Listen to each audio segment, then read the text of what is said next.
ఈ రోజు అసెంబ్లీ సమావేశాలు స్టార్ట్ అయ్యాయి. అసెంబ్లీ సమావేశాలు స్టార్ట్ కాగానే మనందరికీ తెలుసు మాటల యుద్ధం స్టార్ట్ అవుతుంది అని మనం అందరం అనుకున్నాం. అందులో భాగంగానే ఈ రోజు కాంగ్రెస్ ఎమ్మెల్యే కోమటిరెడ్డి రాజగోపాల్ రెడ్డి చాలా ఇంట్రెస్టింగ్ కామెంట్స్ చేశారు. చిట్ చాట్ చేస్తూ ఈ కామెంట్స్ చేసిన సిట్యుయేషన్ కనిపిస్తోంది. ఇప్పుడు ఇవే ఇంట్రెస్టింగ్గా మారిపోయాయి అండ్ చర్చకు కూడా దారితీస్తున్నాయి. ఎందుకంటే అసెంబ్లీ సమావేశాల తర్వాతే క్యాబినెట్ విస్తరణ ఉంటుంది అంటూ ఆయన కామెంట్ చేసిన పరిస్థితి కనిపిస్తోంది. సో వారం 10 రోజుల తర్వాత క్యాబినెట్ విస్తరణ ఉంటుంది అండ్ తనకు మంత్రి పదవిపై అధిష్టానం ఒక హామీ ఇచ్చింది అంటూ కూడా కామెంట్ చేశారు. సో క్యాబినెట్ విస్తరణ ఉంటుంది అండ్ విస్తరణలో కూడా నాకు ఆ స్థానం ఉంటుంది అండ్ తనకు ఏం పదవి కావాలి అనేది కూడా ఆయన చెప్పే ప్రయత్నం చేశారు. హోంశాఖ ఇవ్వాలని కోరుతున్నా అని రాజగోపాల్ రెడ్డి డైరెక్ట్గానే చెప్పిన పరిస్థితి. అండ్ తాను కాంగ్రెస్లోకి వచ్చింది కేసీఆర్ను గద్దె దించేందుకు. సో నేను ఫోకస్డ్గా వర్క్ చేస్తుంది కూడా అందుకే. నేను గతంలో కూడా చాలా టైమ్స్ చెప్పాను, నా టార్గెట్ ఒక్కడే, కంపల్సరీ కేసీఆర్ను అండ్ బీఆర్ఎస్ పార్టీని గద్దె దించడమే టార్గెట్గా నేను జాయిన్ అయింది కాంగ్రెస్లో కూడా అందుకే అన్నటువంటి మాట కూడా స్పష్టంగా చేశారు. అండ్ తాను హోం మంత్రి అయితేనే బీఆర్ఎస్ వాళ్ళు కంట్రోల్లో ఉంటారంటూ కూడా కామెంట్ చేసిన పరిస్థితి కనిపిస్తోంది. సో నేను ఒకవేళ హోం మంత్రి అయితేనే హోం మంత్రి హోదాలో నేను మాత్రమే బీఆర్ఎస్ వాళ్ళను కంట్రోల్ చేయొచ్చు అండ్ కేసీఆర్ కుటుంబాన్ని కూడా కంట్రోల్ చేయొచ్చు. కేసీఆర్ని ఎదుర్కోవాలన్నా బీఆర్ఎస్ పార్టీని ఎదుర్కోవాలన్నా కూడా నేను హోం మంత్రి అయితేనే అది సాధ్యం అవుతుంది అంటూ కూడా ఆయన హాట్ కామెంట్స్ చేసిన పరిస్థితి కనిపిస్తోంది. సో వాళ్ళను జైలుకు పంపడమే తన కోరిక అంటూ కూడా చెప్పే ప్రయత్నం చేశారు డైరెక్ట్గానే. కేసీఆర్ దగ్గరుండి బీఆర్ఎస్ ఎమ్మెల్యేలను బీజేపీలోకి పంపుతారని కూడా ఆయన ఆరోపించారు.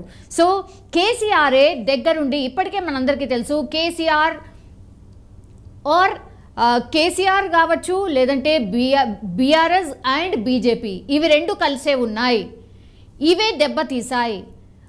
కవిత అరెస్ట్ కాని నేపథ్యంలోనే ఇప్పుడు బీజేపీ ఆర్ బీఆర్ఎస్ పార్టీ ఒక రకంగా డ్యామేజ్ అయిపోయాయి. ఇట్లాంటి విశ్లేషణ ఇట్లాంటి కామెంట్స్ కూడా చాలా వరకు వినిపించాయి. అందులో భాగంగానే ఈ కామెంట్స్ కూడా అనుకోవచ్చు. ఎందుకంటే కేసీఆర్ దగ్గరుండి బీఆర్ఎస్ ఎమ్మెల్యేలు ఎవరైతే ఉన్నారో, అంటే ఆ 39 మంది ఎమ్మెల్యేలు ఎవరైతే ఉన్నారో ఆ 39 ఎమ్మెల్యేల చాలా మట్టుకి కేసీఆర్ దగ్గరుండి బీజేపీలోకి పంపించబోతున్నారు అన్నటువంటి కామెంట్ కూడా చేశారు. సో బీఆర్ఎస్ను బీజేపీలో విలీనం చేయడం ఒక రకంగా ఖాయమైపోయింది, డెఫినెట్లీ ఇది చూడబోతున్నాం అన్నటువంటి కామెంట్ కూడా చేశారు కోమటిరెడ్డి రాజగోపాల్ రెడ్డి. అండ్ కేసీఆర్కు ఇప్పుడు బీజేపీనే శ్రీరామ రక్ష అంటూ కూడా కామెంట్ చేశారు.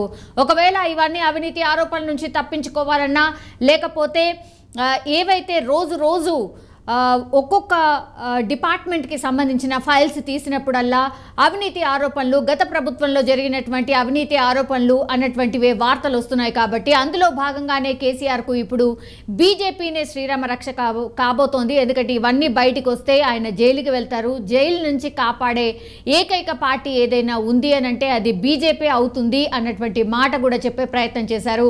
కల్వకుంట్ల కుటుంబం జైలుకు వెళ్ళడం ఖాయం అంటూ కూడా ఆయన కామెంట్ చేసిన పరిస్థితి. అండ్ ఒకవేళ నేను హోం మంత్రి అయితే అదే చేయబోతున్నాను, ఈ కుటుంబాన్ని మొత్తం అండ్ బీఆర్ఎస్ పార్టీ వాళ్ళను కూడా నేను జైలుకి పంపిస్తాను హోం మంత్రి అయితే.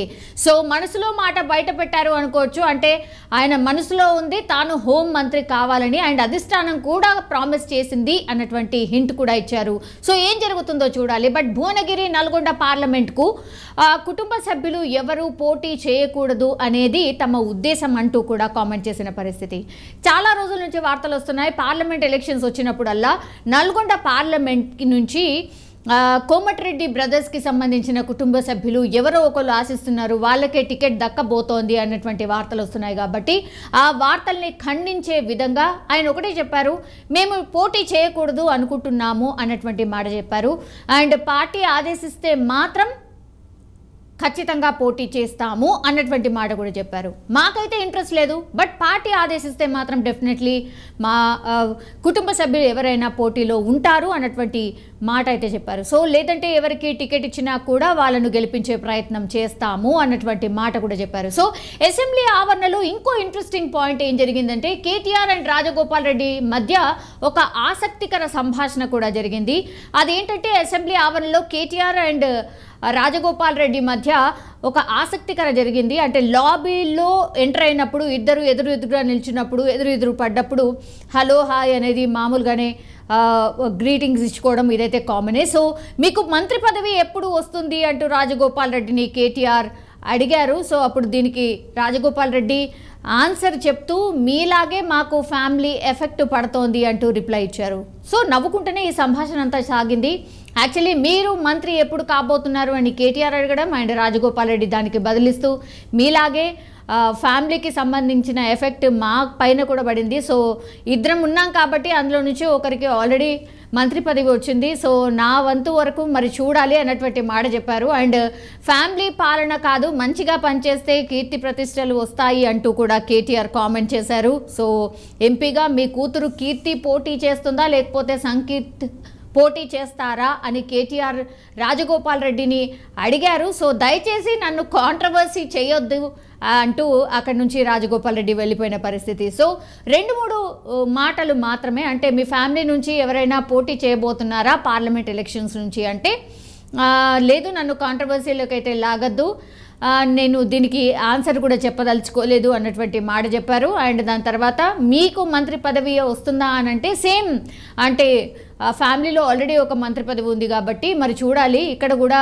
ఫ్యామిలీకి 2 మంత్రి పదవులు అని అంటే అందరూ కూడా మాట్లాడతారు కాబట్టి మరి ఇదే అడ్డొస్తుంది మాకు కూడా అన్నటువంటి మాట చెప్పే ప్రయత్నం చేశారు. కానీ దానికంటే ముందు మాత్రం రాజగోపాల్ రెడ్డి చిట్ చాట్లో క్లారిటీ ఇచ్చేశారు. నాకు హోంమంత్రి కావాలని ఉంది, హోంమంత్రి చేస్తే ఏం చేస్తారు అన్నటువంటిది మనసులో మాట కూడా బయటపెట్టారు. ఇప్పుడు రాజగోపాల్ రెడ్డి కామెంట్స్ ఏవైతే చేశారో ఇవి హాట్ టాపిక్గా మారిపోయాయి. సో ఒకవేళ రాజగోపాల్ రెడ్డి నిజంగానే హోంమంత్రి అయితే మరి ఆయన మనసులో కోరిక ఏదైతే ఉందో అంటే బీఆర్ఎస్ లీడర్స్ కావచ్చు, బీఆర్ఎస్కి సంబంధించిన టాప్ మోస్ట్ లీడర్ కావచ్చు, వాళ్ళందరినీ నేను జైలుకే పంపిస్తాను అన్నటువంటి మాట చెప్తున్నారు. కాబట్టి నిజంగానే అదే ఫోకస్డ్గా ఆయన వర్క్ చేయబోతున్నారా, నిజంగానే హోం మంత్రి కాబోతున్నారా రాజగోపాల్ రెడ్డి.